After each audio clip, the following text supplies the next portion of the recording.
যে এটাই ভাবা স্বাভাবিক।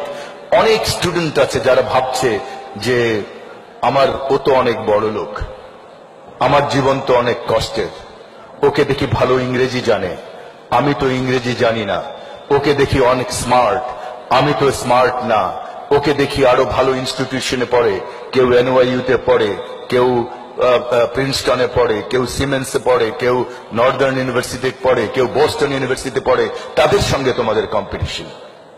So life is not easy, life is a place to struggle. এই জীবন যুদ্ধে কি করে বাঁচবে, এই জীবন যুদ্ধে কি করে আগাবে?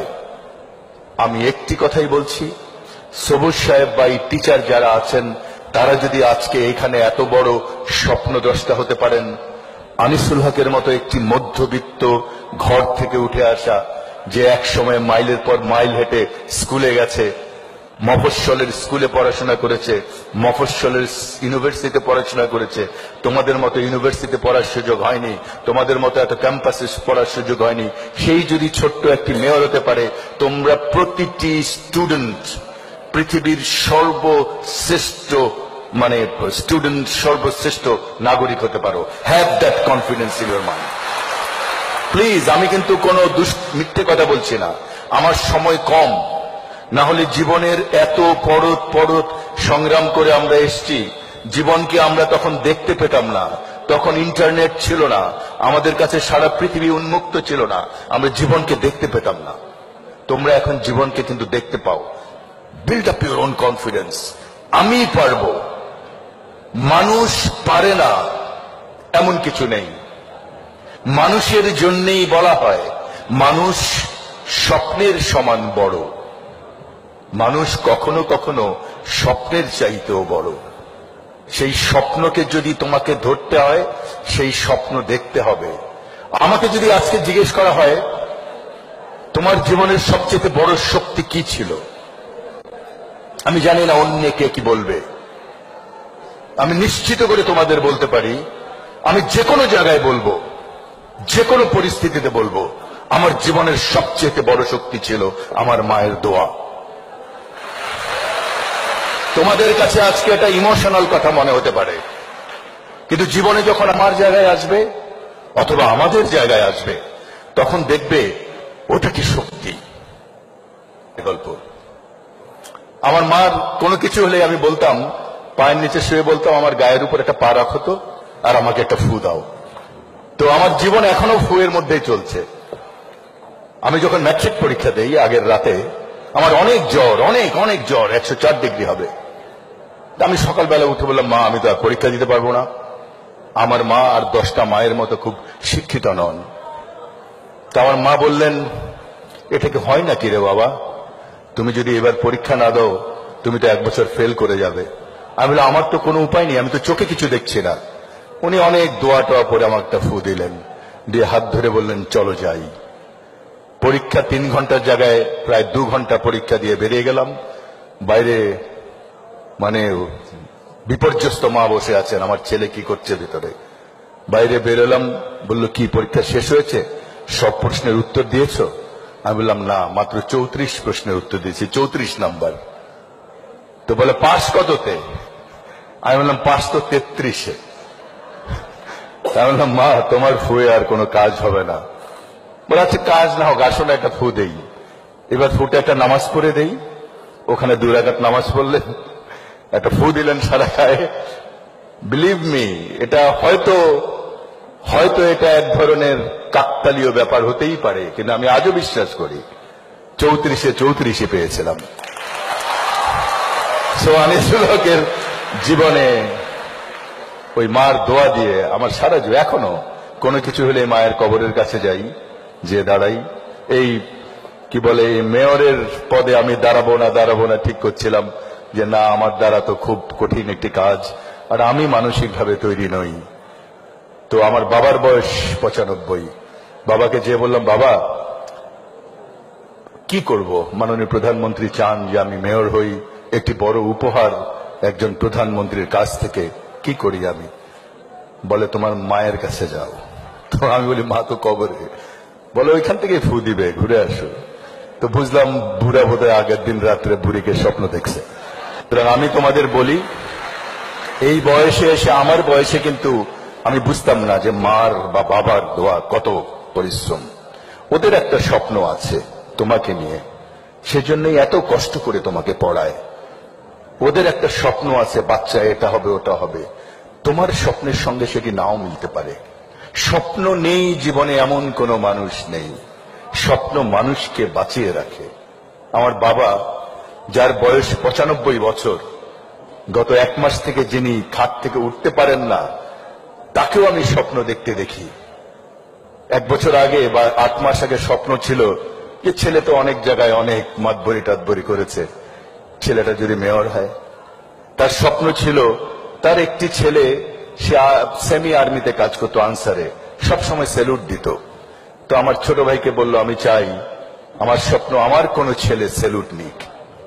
আমার ছোট ভাই খুব স্কলার ছেলে ছিল, সে তার স্বপ্ন ছেড়ে দিয়ে বাবার স্বপ্নের সঙ্গে নিজের স্বপ্ন মিলিয়ে আর্মিতে গিয়েছিল। আর এই বাবার স্বপ্ন ছিল 1 বছর আগে, আমার ছেলে তো আমার স্বপ্ন নিয়ে তার স্বপ্নকে ছেড়ে দিয়েছিল। তার স্বপ্ন ছিল স্কলার হওয়ার, সে বাবার স্বপ্নকে মিলাতে যে আর্মি হয়ে গেছে। সেই বাবার দোয়া, সেই মার দোয়া তার জীবনকে উজ্জ্বলিত করে দিয়েছে। তার স্বপ্ন ছিল তার ছেলে সেনাবাহিনী প্রধান হোক। আল্লাহ আমার মার, আমার বাবার সে স্বপ্ন পূরণ করেছে। তোমাদেরও বলি, মায়ের স্বপ্নের সঙ্গে বাবার স্বপ্নের সঙ্গে তোমার স্বপ্ন মিলবে এমন কোনো কথা নেই। আজকে সকালে আমার বাবা বলে, একটু দেশের বাড়িতে যাওয়া যায় না? আমি বলি, আমার বাবাকে তো হেলিকপ্টারেও নেওয়ার কোনো উপায় নেই। তার মানে কি? মানুষ মৃত্যুর আগের মুহূর্তে স্বপ্ন দেখে। আর তোমরা কত ভাগ্যবান যে তোমাদের স্বপ্নের সময় মাত্র শুরু হলো। সুতরাং আমার মনে হয়, আমার বাবা বলতেন, সব মুরব্বীরা বলেন, তোমাদের টিচাররা বলেন, জীবনের এই স্বপ্ন দেখাকে বড় করে স্বপ্ন দেখো। জীবনের 40 বছর বয়সে কি হতে চাও, 45 বছর বয়সে কি হতে চাও, 50 বছর বয়সে কি হতে চাও, সেই স্বপ্ন দেখো। এই জন্য বললাম, জীবনে অনেক ধরনের ভাঙন আসবে। তোমরা যারা মধ্যবিত্ত পরিবার, দেখবে যে একসময় বাবা পড়াতে পারছে না, দেখবে যে একসময় তুমি কোনো কারণে নর্মাল গতি থেকে হারিয়ে গেছো। Don't lose your courage. এত বড় একটি স্বপ্ন যদি 15 বছর আগেও কিন্তু সবুজ সাহেবের এই স্বপ্ন ছিল না, 20 বছর আগে তো ছিলই না। এত বড় একটি স্বপ্নের বাগান যদি তৈরি করতে পারেন সবুজ সাহেব, এরকম আরো অনেক, একজন সামান্য একটি মধ্যবিত্ত ঘর থেকে উঠে এসে আনিস হক যদি ছোটখাটো মেয়র হতে পারে, তোমরা তো পৃথিবী জয় করতে পারো। You can win the world, and please have your confidence. এই একটি জিনিসই মানুষকে বদলিয়ে দেয়। যদি হাওয়া খেতে হয় তাহলে নদীর তীরে যেতে হয়, যদি সুন্দর সাগর দেখতে হয় কক্সবাজারে যেতে হয়, যদি সুন্দর পর্বত দেখতে হয় হিমালয়ে যেতে হয়, যদি ভালো মানুষ হতে হয় ভালো মানুষের সঙ্গে মিশতে হয়, ভালো মানুষের কথা পড়তে হয়, ভালো মানুষের বই পড়ো, ভালো মানুষের জীবনী, সেই স্বপ্ন দেখো। আমার স্ত্রীকে আমি সবসময় বলি যে তুমি মাফিয়ার চেয়েও খারাপ। তো বলে কেন? তো mafia wants either your life or your money, but you wives, you want both life and money. তো তার একটি গল্প আমি তোমাদের বলি, তাহলে বুঝবে মানুষের স্বপ্ন, মানুষের দৃঢ়তা মানুষকে কোথায় নিয়ে যেতে পারে। একসময় আমি টেলিভিশনে, মোটামুটি তোমাদের জন্মও হয়নি তখন, হয়তো এনারা জানেন যে টেলিভিশনে আমার মোটামুটি পরিচিত ছিল। তখন আমার স্ত্রী, তিনি কখনো সেকেন্ড হননি জীবনে। তিনি ফজলে লোহানী, আপনারা চেনেন স্যার, ভালো ডিবেটার ছিলেন। 4 বছরের ইন্টারমিডিয়েটে ফার্স্ট হওয়ার পরে সেই সময়টিতে জেনারেল এরশাদ ক্ষমতায় আসলেন। জেনারেল এরশাদ ক্ষমতায় আসার পরে একটি সন্ধ্যায় আমাদেরকে ডেকে নিয়ে যাওয়া হলো। ফজলে লোহানী ছিলেন সেখানে, আমার স্ত্রী অন্যদিকে প্রোগ্রাম করতেন, আমি তরুণ হিসেবে একটা প্রোগ্রাম করতাম। তো কখনো কখনো আমার প্রোগ্রামটি অনেক ভালো হয়ে যেত আর কি। সে এক ধরনের হিংসা প্রতিহিংসা ছিল। তখনও তিনি আমার স্ত্রী হননি। এক সন্ধ্যায় আমাদেরকে তুলে নিয়ে যাওয়া হলো। তুলে নিয়ে যাওয়ার পর ছোট্ট করে বলি, যে প্রোগ্রামটি আমাদের দ্বারা করতে বলা হলো ছেলেদেরকে বলা ইউনিভার্সিটির এই স্ট্রাইকের সময়, হরতালের সময়, যে তোমরা স্ট্রাইক করো না, হরতাল করো না, তোমরা বাস করো না, এই ছিল আইটেম। আমি পালিয়ে এসেছিলাম আর্মি হেডকোয়ার্টার থেকে, সে পালিয়ে আসতে পারেনি। লোহানী সাহেবকে একটা প্রোগ্রাম করতে হয়েছিল, সেই লোহানী যিনি সবচেয়ে বড় একটি উপস্থাপক ছিলেন, বিশাল একজন সাংবাদিক ছিলেন, একটি 10 মিনিটের প্রোগ্রাম তার জীবন ঘুরিয়ে দিয়েছিল। তেমনি ভাবে আমার স্ত্রী সেদিন করতে হয়েছিল তৎকালীন, তখন আমার স্ত্রী হয়নি। আমি তাকে বলেছিলাম পালিয়ে যাও, আমি পালিয়ে যাচ্ছি আজকে প্রধানমন্ত্রীর এই দপ্তর থেকে। সে বলেছেন আমি করব। মিস্টার আনিসুল হক, তার ল্যাঙ্গুয়েজ আমি বলি, আপনার নিজের চরকায় তেল দেন, আমার চরকায় তেল দেওয়ার দরকার নেই। সেদিন সন্ধ্যায় না না, তালির না, একটি 10 মিনিটের প্রোগ্রাম, একটি মেয়ে জীবনে যে সেকেন্ড হয়নি তার জীবন ঘুরিয়ে দিল। সে আর কোনোদিন ইউনিভার্সিটি যেতে পারেনি, কোনোদিন না। তার গাড়ি পুড়িয়ে দেওয়া হয়েছিল 3 মাস পরে, তার গায়ে আগুন লেগে দিয়ে হয়েছিল। এটি শুধু হয়েছিল টেলিভিশনের কল্যাণে। সে যেভাবে প্রোগ্রামটি করেছিল তার কথাগুলো প্রচারিত করা হয়নি। সেই মানুষটি যাকে মাফিয়া বলি, সেই মানুষটি 22 বছর পরে গ্রাজুয়েশন দিয়েছে। 22 বছর সে ঠিকমতো জীবনের সংগ্রামের জন্য পড়াশোনা করতে পারেনি, ফার্স্ট হয়েছে। 25 বছর পর মাস্টার্স দিয়েছে, ফার্স্ট হয়েছে। 28 বছর পরে ডক্টরেট করেছে ইংলিশিতে। এখন she is one of the 100 lady of the world, বিবিসির নির্বাচিত, বাংলাদেশ থেকে একমাত্র।